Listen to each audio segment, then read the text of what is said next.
Selamat datang kembali di channel Jebule. Di channel ini kedepannya akan banyak membahas kakao atau coklat dari hulu, tengah dan hilir. Dari pembenihan hingga siap untuk dihidangkan. Mari bersama-sama menuju sukses dalam budidaya kakao yang berkelanjutan.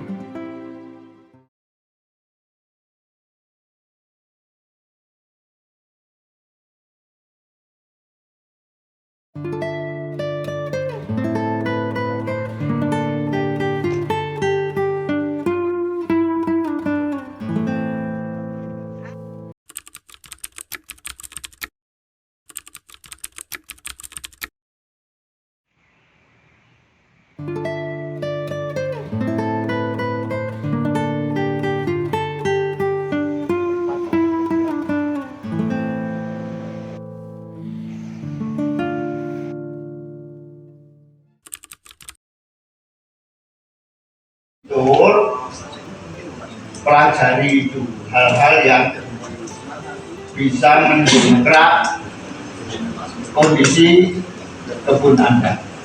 Nah, sekarang saya bicara UKM. Ini loh usaha besar dinas itu sekarang ini.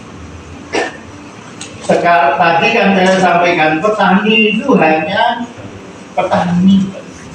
Yus, ngurusin kebun ora tau, mulai ora tau. Nantinya itu akan dikonversi akan terjadi transformasi. Petani itu ya produksi kering, tapi dia bisa juga memproduksi coklat. Bisa juga dia menjadi pemasak. Misalnya gini, Anda punya produksi 1 ton, kan tidak 1 ton itu yang Anda jual nanti ke pabrik coklat di Batam, karena keterbatasan kriteria. Misalnya 200 kilo itu nggak bisa dijual lagi, ya sudah itu diolah jadi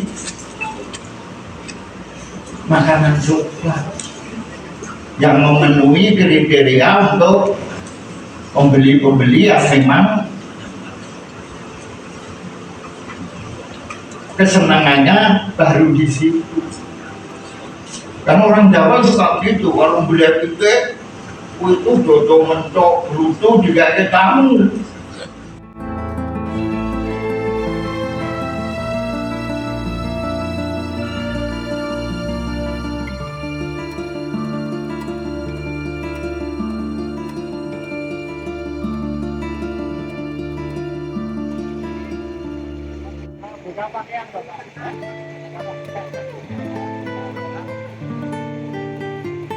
Yuk kita berdoa dulu supaya kita diberi kesehatan, diberi kenikmatan, diberi kelancaran, diberi semua pokoknya yang enak-enak. Gitu ya, Pak Prof. Mari kita berdoa sesuai agama dan keyakinan kita. Dipersilakan. Bismillah.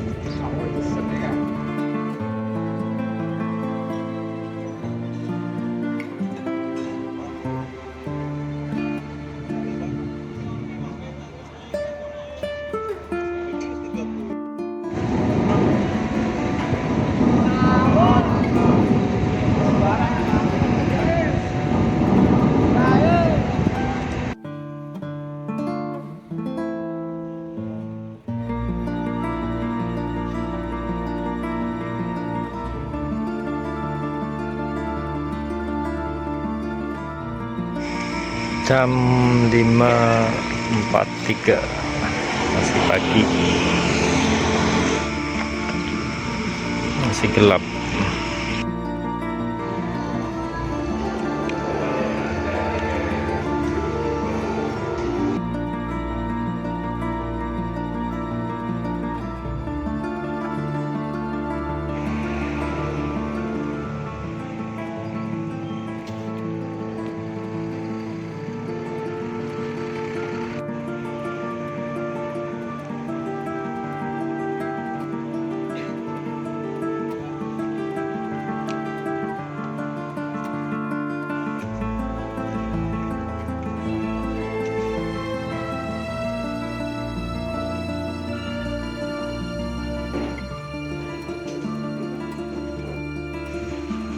Baik, terima kasih.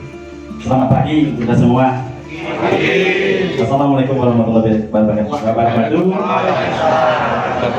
maaf, rasanya kerepotan. Salam sejahtera untuk kita semua. Salam namo buddhaya, Om Swastiastu. Salam bahagia. Jadi di Jemberana itu Pak Bupati kita meluncurkan sebuah salam, yaitu salam bahagia. Diharapkan seluruh rakyat Jemberana bisa bahagia. Ya, amin. Baik, yang saya hormati Pak Prof yang sudah sangat luar biasa mensupport kita dari zaman dulu sampai sekarang. Dia masih sangat luar biasa segalanya. Ini semangat karena sekarang banyak tokoh-tokoh senior kita yang masih sangat menyemangati kita, program kita, dan juga bagaimana kakao bisa sustainable. Pak Joko yang sudah sangat intens berkomunikasi dengan kami, dan Bapak Ibu yang saya tidak bisa sebut satu persatu karena ini pertama kali kita ketemu, kecuali Mbak Adri dari di Jawa yang sering kita komunikasi terkait dengan kakao, Bu Agung dari Kalimajari, yang selalu ada di samping kita dari tahun 2011 sampai sekarang sebagai pendamping, dan banyak lagi yang beliau yang akan berkana. Ini saya harus hadir di sini karena Bapak Ibu yang tentu akan memberikan, dan juga dari teman-teman Kalimajari juga ada Ade yang mendampingi program khususnya sertifikasi, juga ada beberapa dari koperasi, ada Desi, Ilo, dan juga yang lain. Dan yang tak kalah luar biasanya, saya perkenalkan, ini namanya Thomas. Thomas, wujudkan Thomas adalah salah satu mahasiswa dari Eastern Private School di Prancis. Jadi dia datang sini untuk magang selama 4 bulan. Sudah 2 bulan dia di sini, masih 2 bulan lagi di akhir September dia akan sudah pulang kembali ke negaranya, ke sekolahnya untuk mengimplementasikan atau mungkin menerapkan ilmu yang atau memaparkan apa yang dapat di Jemberana. Karena nggak mungkin di sana fermentasi kakao, nggak mungkin karena di sana nggak ada kakao. Jadi coklatnya yang banyak kan. Jadi Thomas menemukan kita di list salah sebuah buyer yang yang sudah sangat intens membeli kakao dari kita. Jadi dia menemukan di sana dan akhirnya menjadi proses magang. Sudah.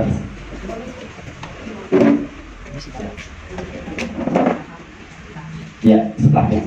Ya, mungkin nanti Thomas bisa menyampaikan sesuatu pada Pak Ibu nanti setelah kami mungkin memberikan ucapan selamat datang.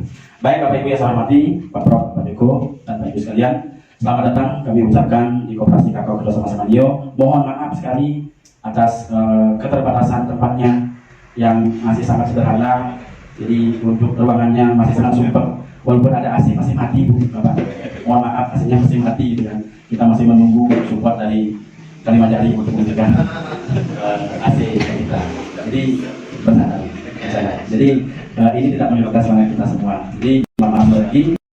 Inilah BSM kita, inilah wajah kita yang pernah Bapak Ibu terkait dengan koperasi kita. Kita langsung melihat masih banyak sekali kekurangan-kekurangan masalah yang ada di koperasi kita. Jadi masih banyak, dan yang membuat kami sangat semangat karena bagi kami setiap orang yang datang karena spirit bagi kami semangat. Kami ini masih kenal, kami masih bisa memberikan sedikit inspirasi untuk mereka agar mereka bisa membuat sesuatu yang lebih mungkin di dalamnya masing-masing. Termasuk juga Bapak Ibu sekalian, semua petani binaan kita agar mereka terus semangat bahwa walaupun mereka tidak hadir hari ini, tapi melalui kami, saya, Buku, dan teman yang lain, mereka juga bisa hadir di binaan kita. Nanti setelah mungkin kita melihat di koperasi, mohon izin Pak Joko, Pak Prof, kita melihat salah satu kebun develop kita yang dekat dengan tempat kita, namanya Pak Kusudomo. Beliau juga petani yang cukup semangat. Usia beliau itu yang dari Madiun itu? Iya, di sebelahnya Pak Madiun. Iya. Pak Madiunnya sudah meninggal. Oh begitu? Iya. Kemarin kurang lebih 2 bulan yang lalu dia meninggal karena kencing manis. Walaupun usia beliau di bawah usia Prof. Saya kira ya. Iya. Jadi Bapak Ibu yang saya hormati, sekali lagi selamat datang di koperasi kita. Nikmati apa adanya. Nanti kita lebih banyak sharing terkait dengan pengalaman kita masing-masing. Termasuk juga pengalaman kami kami bersama Kelima Jari yang membangun program ini dari 2011 sampai sekarang. Pepatah menyampaikan tidak kenal maka tidak sayang, ya. Walaupun sayangnya saya positif. Nama saya Ketut Wianjana, Pak. Ketut Wianjana akrab dipanggil dengan Ketut Manjur, Pak. Itu nama kecil yang diberikan orang tua dari baru lahir. Satu, saya sekarang Bapak Ibu tahu sendiri dari rambut saya sudah beristri, Pak. Ibu, saya beristri, Pak. Punya satu istri, 4 orang anak, 1 orang cucu. Jadi bagi di Bali itu KB Bali, Pak. KB Bali itu harus 4, Pak. Butuh, Made, Nyoman, Ketut, itu KB Bali. Kalau KB nasional cuma 5D saja, bukan Made, putus dah. Maka saya melestarikan apa yang ada di Bali, jadi punya 4 orang anak, 2 orang cewek, 2 orang cowok, seimbang. Pergi 2, datang lagi 2, jadi tetap 4 jadi. Jadi itu, terus saya juga seorang petani kakao, Pak. Walaupun sekarang hanya KTP aja, karena saya lebih banyak di koperasi, sampai banyak di petani sama teman-teman. Jadi yang meneruskan kegiatan di kebun dan juga di pengolahan yang kami punya di rumah, kelompok yang ada di rumah itu istri dan kelompok di rumah. Jadi kita juga berbangga gitu kan, karena istri-istri kita juga mensupport kita. Dan apalagi dari sebelum program SDGP ada, jadi ada traksi program kita yang di kampus Robi saya ini, Kelima Jari sudah memberikan terkait dengan kesetaraan dan bagaimana antara kaum laki-laki dan perempuan, utamanya istri dan suami bisa berkolaborasi baik di kebun maupun di rumah tangga. Itu sudah diterapkan dan alhamdulillah. Jadi saya lebih banyak di lapangan, jadi kita di kebun dan juga di rumah dihandle oleh istri, dan ketika saya ajak pulang, saya wajib bisa masak. Saya wajib bisa masak karena satu pekerjaan atau beberapa pekerjaan saya diambil oleh istri dan saya juga harus bisa. Itu yang kemarin memang ditekankan di program gender, sehingga kesetaraan ini bisa terbangun. Apa yang bisa dilakukan oleh suami bisa dilakukan oleh istri, apa yang dilakukan oleh istri bisa dilakukan oleh suami. Begitu fungsinya. Nah itu berjalan dengan baik, dan ini juga menjadikan semangat pemacu juga di samping juga secara produksi, karena adanya ibu-ibu yang ini banyak ibu-ibu luar biasa yang biasanya ibu-ibu dari Klaten, Pak, jauh lebih Klaten. Contohnya juga kita disortasi. Kita lebih banyak menggunakan ibu-ibu sortasi karena beliau itu lebih Klaten, jauh lebih Klaten. Bukan nama dia menceritakan ke bapak ya, karena saya juga bapak gitu kan. Tapi kita kan posisinya beda, Jadi, nah terus kebetulan juga saya saat ini didola sebagai ketua koperasi, masih lagi beberapa tahun ke depan, dan mudah-mudahan hadirnya saya bisa memberikan warna baru juga, warna untuk kemajuan kakao Jepara secara khusus, dan bisa menginspirasi atau memberikan improvisasi kepada para penggiat kakao atau coklat yang ada di Indonesia pada umumnya itu. Dan saya sangat bangga karena dulu saya juga diberikan pengalaman. Sebenarnya saya ini petani yang sangat jauh dari kata bisa ngomong seperti ini gitu kan, atau hal-hal yang beda atau keluar daerah. Ini berkat bimbingan dari beliau, Kelima Jari, yang menurut kami, sehingga kami bisa memberikan apa yang menjadi harapan beliau dan apa yang menjadi harapan kita semua juga. Dan alhamdulillah saya sendiri juga sudah sering melakukan proses perjalanan memberikan semangat ke beberapa daerah. Ini juga atas program dan juga support dari kami sebenarnya, dan suatu saat pernah kami juga, saya mewakili Indonesia untuk kegiatan buat kakao kompren di Berlin. Ini ada fotonya bersama Gugung, itu saya bersama Gugung kami di Berlin mewakili Indonesia untuk buat kakao kompren yang nanti dilaksanakan juga yang dilaksanakan pada September ini di Nusa Dua. Oh ya, misinya di Belgia ini Indonesian kakao kompren internasional, kakao kompren Indonesia nanti di Nusa Dua. Jadi kami diberikan kesempatan untuk ikut berpartisipasi di sana, karena waktu itu Pak Dirjen dari Kementerian memang mencari penggiat kakao yang berjuang terkait dengan perubahan, yaitu bagaimana kualitas kerja. Nah kebetulan kami dari awal berdiri 2011 Kelima Jari memang konsepnya hanya satu, yaitu fermentasi dan juga tersertifikasi. Nah kenapa kami harus fermentasi? Saya cerita sedikit, Pak. Gimana kecil, Pak? Gimana kecil? Siapa yang tahu dengan gimana? Gak ada yang tahu dengan gimana punya kakao ini. Mungkin hanya segelintir orang yang tahu. Beda dengan Jawa Tengah, beda dengan di Jawa, beda dengan di Sulawesi, penghasil kakao terbesar di Indonesia, beda dengan Lampung. Jadi kami sepakat dari awal, kami ingin tampil beda. yaitu dengan sentuhan fermentasi. Karena secara umum orang-orang hanya tahu Bali itu ya keindahan alamnya, pengalamannya, pariwisatanya, tapi belum begitu dikenal kakaonya. Walaupun sudah dari 1984 dan kakao, tapi kan belum bisa menembus pasar-pasar internasional.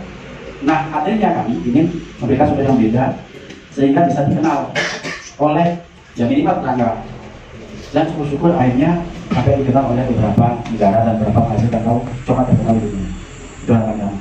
Dan apa yang kami lakukan memang perlu sekali tidak semudah mereka katakan, karena prosesnya cukup panjang Bapak Ibu, panjang sekali. Tapi kami tidak pernah menyerah karena kami yakin ada pepatah menyampaikan atau Pak Marudin Lopa menyampaikan jangan pernah takut sendiri.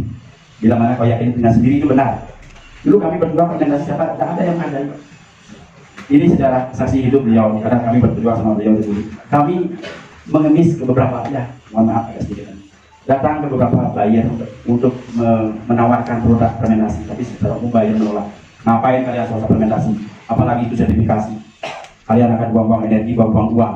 Gak ada yang akan menghargai diri saya kalian. Itu yang kami dapat Pak. Tetapi kami tidak pernah menyerah. Kalau kami, saya bersama Bu, kalau bisa ditempatkan air mata beliau itu sudah banyak sekali.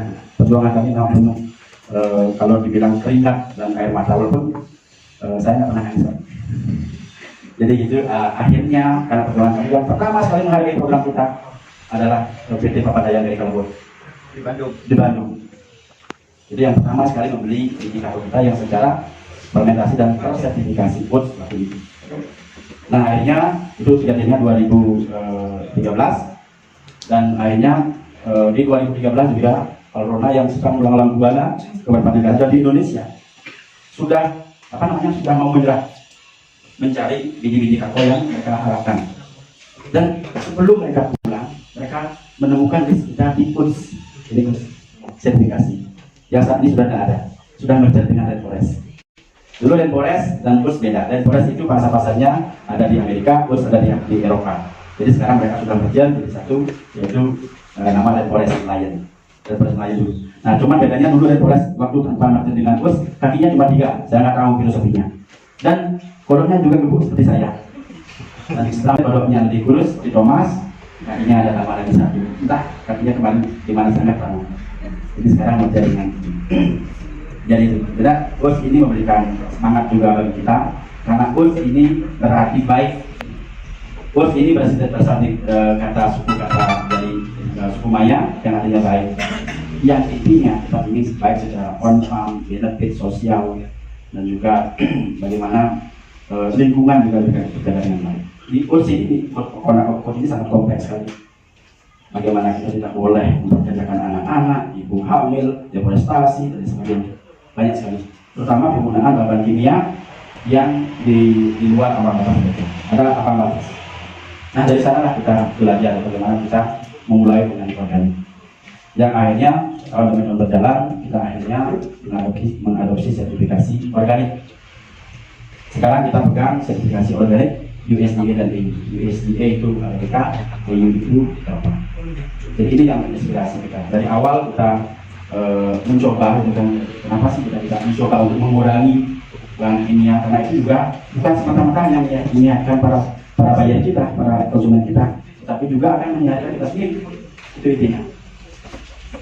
Karena pada prinsipnya sertifikasi ini bukan akal-akalan orang lain, tapi mereka peduli dengan petani, peduli dengan komunitas.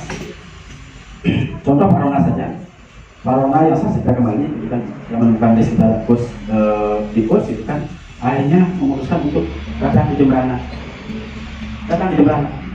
2013. Walaupun akhirnya kita kirim 2015 ekspor.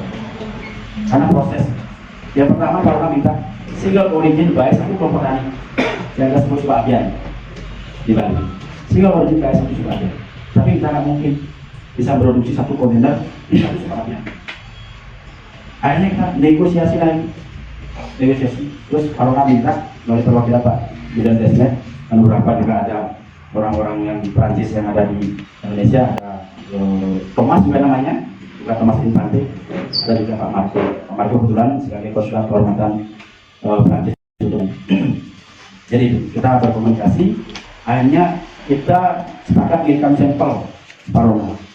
Terpilih hanya 5. Nah, berdasarkan bis itulah kita pilih 5 kelompok tadi.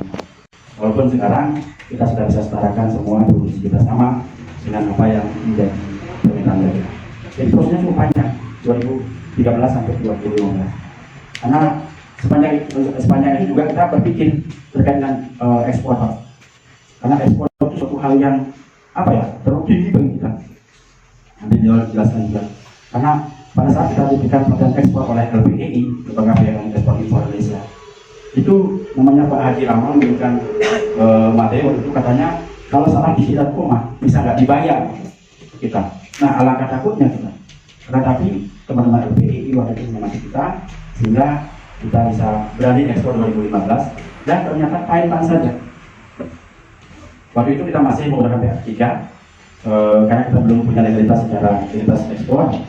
Kita masih menggunakan pihak ketiga yaitu Pacific Express Cargo, dan kita sudah mandiri ekspor pada saat COVID kemarin yaitu 2020. Jadi ekspor 2020 pada saat COVID itu kita akan menggunakan wilayah operasi sebagai legalitas untuk ekspor kita.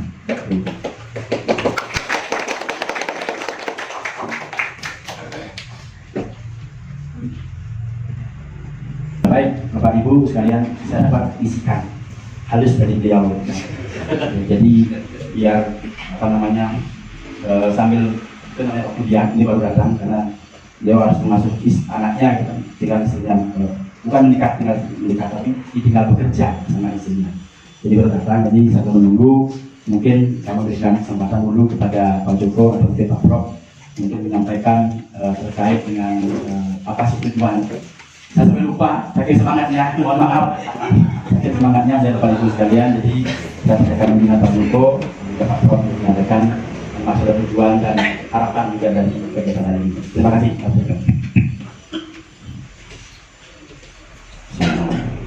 Assalamualaikum warahmatullahi wabarakatuh. Yang hormati Pak Profesor Sri Monopto dan Pak Ketut dan semua pengurus koperasi serta kami Samaya. Oke, perlu kami sampaikan Pak Ketut bersama pengurus koperasi. Ini kita ada berapa rombongan Pak. Tapi sebelumnya kita salam dari Pak Kadinas Pak. Tidak bisa hadir Pak, sempat melepas kita. Tapi harapan kami ini program yang sangat bagus. Saya mohon izin Pak Ketut, barangkali untuk kedepannya teman-teman Jawa Tengah bisa diterima lagi Pak. Nah, kita baru mengembangkan untuk Kato Pak. Ini baru 2 angkatan Pak yang kita adakan. Harapan kami itu ada angkatan lagi bisa ke sini. Maka teman-teman Kato awalnya di sini semua kemarin di Bojaki. Dan kami ada 40 orang, yaitu dari ada 14 kabupaten Pak Ketut. Ya ini ada kooperasinya nanti. Ada petani juga Pak, sama juga ada UKM juga yang sudah melengkapi kami seperti Mbak Indri itu sudah diingatkan juga gitu Pak. Maksud tujuan kami ingin belajar Pak di sini tentang perkooperasiannya seperti apa, manajemen operasinya, ada petani seperti apa, seperti apa. Kami bisa menambah omset atau pengalaman kami. Harapan kami teman-teman yang dari Jawa Tengah itu pulang jangan sampai bakal kosong Pak, bisa terisi. Dan kami mohon izin Pak Ketut, barangkali ada teman-teman kita bisa minta dibantu lewat WA Anggi, mau dibantu dari koperasi. Ya, ada Pak Gerto ini koperasi sama Pak Sakit dari koperasi Cilacap. Alhamdulillah Pak, kita sudah mau membantu Dewa juga Pak. Untuk tahun ini 2003 itu di Cilacap, yang 2024 rencana kami di Wonogiri Pak. Nanti dengan ketemu sama petani seperti apa, proses seperti apa, mohon bantuannya dari Pak Agun bersama timnya untuk mendampingi teman kita Pak. Harapan kami biar bisa maju Pak untuk Jawa Tengah untuk coklat. Oke, kenapa kami berharap coklat Pak? Kami itu awal dari kunjungan dari Jepang Pak. Jepang itu ke kopi ya, ke Kosong cari kopi yang untuk yang organik Pak. Setelah ketemu kopi sudah dapat sama grupnya Pak Kohani yang kopi. Kan 2 orang Pak, satu yang kopi, satu yang kakao. Ini yang satu mau ke Gunung Kidul Pak, ke Jogja. Dia mau cari kakao. Jawa Tengah tidak ada Pak. Saya minta data dari Dispun itu tidak punya. Lah, alhamdulillah Pak, kami punya teman-teman yang di kopi. Dan si kopi sama coklat berdampingan Pak. Nah, kami tidak bantu teman-teman pelaku kopi dapat data untuk pelaku kakao. Ini baru beberapa kabupaten baru kita sentuh Pak. Itu harapan kami besok itu kakao bisa booming Pak di Jawa Tengah. Jadi mohon doanya dari Pak Ketut bersama timnya Pak. Ini tujuan kami dan barangkali dari Pak Prof Sumarto Pak. Ini pendamping kita Pak. setia kita, mulai dari kopi sampai ini Pak yang kantor dan dia gitu. Kami tidak ada pendamping Pak Rob, kami tidak bisa Pak. Harapan kami teman-teman bisa maju Pak. Kalau saya, Mbak Dita, Mas Isai, tetap Pak sebagai ASN Pak ada berguna, tapi teman-teman betul-betul bisa maju. Gitu. Kami coba minta aja OPMK maju. Kemarin Pak ada sampel teman-teman itu testimoni. Itu teman yang kita latih dapatkan mobil itu sudah bagus Pak. Ya harapan kami jangan kurang bagus lagi, lebih meningkat lagi. Itu harapan dari kami dan kami terima kasih Pak Ketut bisa diterima di sini. Baru kami sempat kita coba pilihan aja Pak ya. Jadi alhamdulillah bisa terima. Dan jadwal kami Pak hari kita ke dinas Jemberana dulu. Nanti besok kita ke Gol Pak, sama ke Cau. Sama Ibi masuk Pak ini tidak bisa Pak. Lokasinya Pak untuk bisa masuk. Ibi yang tinggi itu, ini kita ke Jenggol Gol sama yang di Cau. Dia jadi Pak. Kami sudah Pemason yang kebun Pak. kebun. Yang hutan. Iya. Nanti barangkali ada perawatan kebun juga di Pak Ketut. Nanti ada kebunnya nanti yang di Jenggol juga ada termasuk di Cau ini ada kebunnya itu bisa mati di Pak. Ini itu yang dari kami, mohon Prof bisa nambahin Prof untuk menambah semangat teman-teman kita Prof. Monggo waktu dan tempat kami silakan Prof. Assalamualaikum warahmatullahi wabarakatuh. Assalamualaikum warahmatullahi wabarakatuh. Pak Ketut salam bahagia Selamat. dan sejahtera. Amin. Ya. Mas, you speak bahasa Indonesia a little bit? No? Okay, anyway Pak. Ketut will translate about what I am speaking ya. Gitu. Coba kalau Pak Ketut lihat hubungan kita, mayoritas generasi muda, lebih spesifik lagi wanita.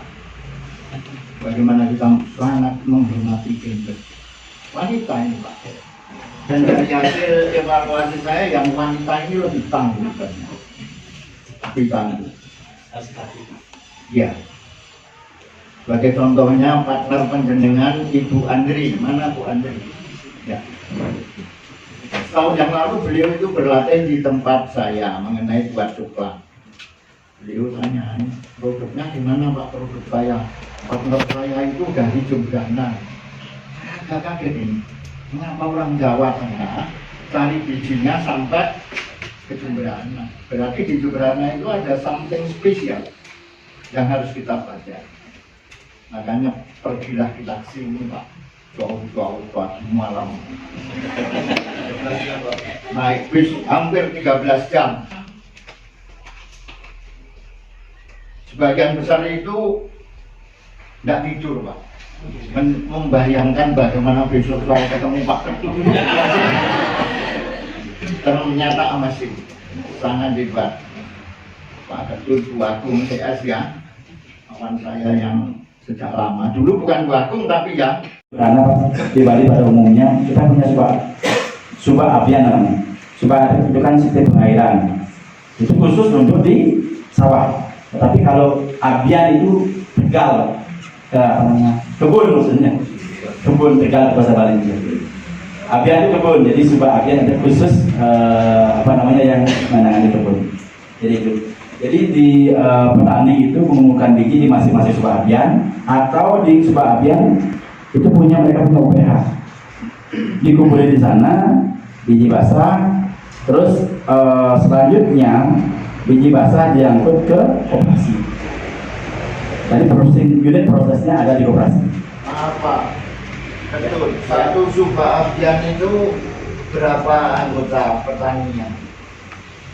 Kalau satu subak apian itu anggota petani ada sampai 200 lebih ya.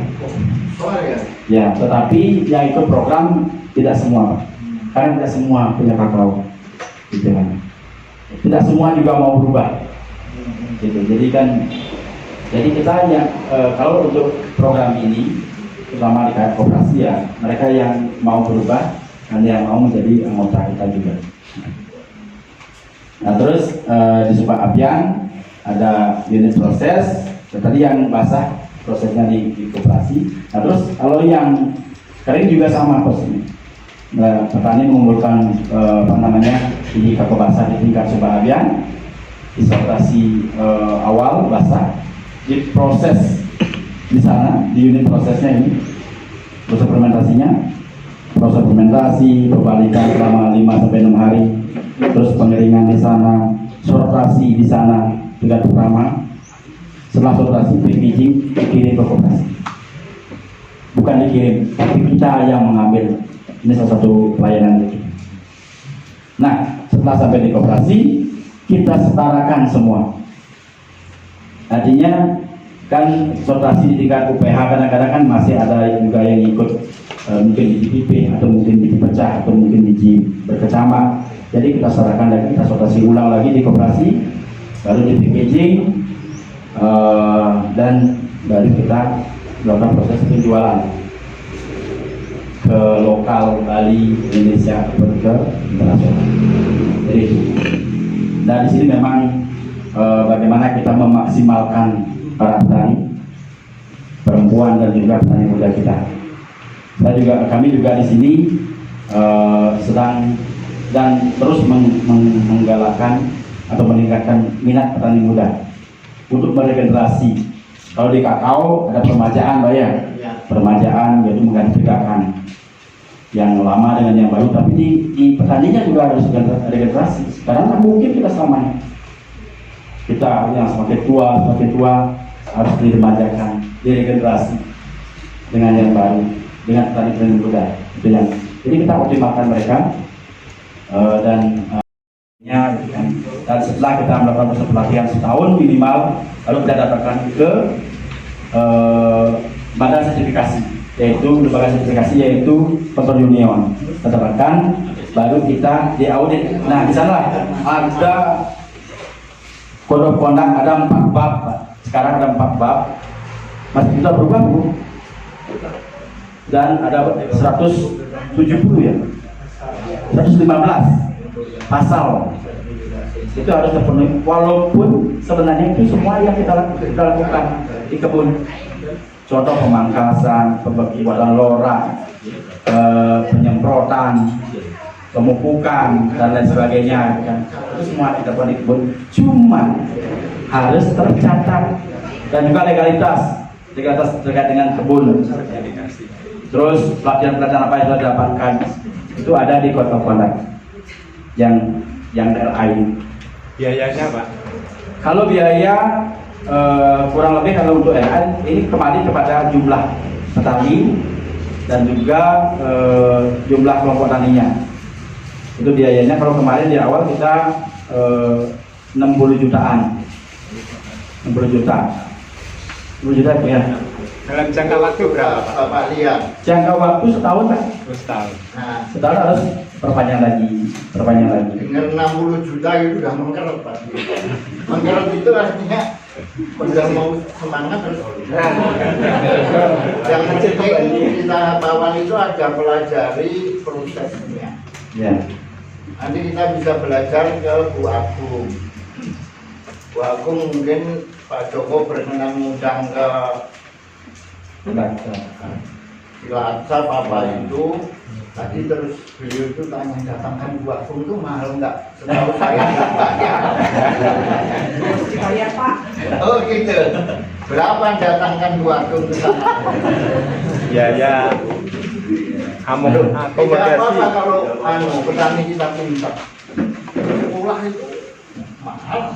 Penting, Pak. Dan itu penting mas. Piro atau Bu Agung? Order, Pak, tidak usah dibayar. Yang penting kasih makan. Sudah jelas dong. Pak. Kita undang. Biar dengerin ini si Maria ini. Tidak hanya dengerin dari saya saja karena nanti terjadi distorsi ketika. Nanti nggih Bu Agung. Jadi siap-siap mungkin juga dengan Pak. Tuh. Ya. Datang berdua. Nanti bayar. Terima kasih Pak Prof. Bayarnya budek Pak. Jadi kalau Gugum itu sudah mendampingi sampai ke Timor Leste kakao, terus Kalimantan, Sulawesi. Nah, kalau sekarang kita yang ini pasti beliau mau, pasti kita mau. Karena ya intinya bagaimana kita hadir memberikan sesuatu yang bagus untuk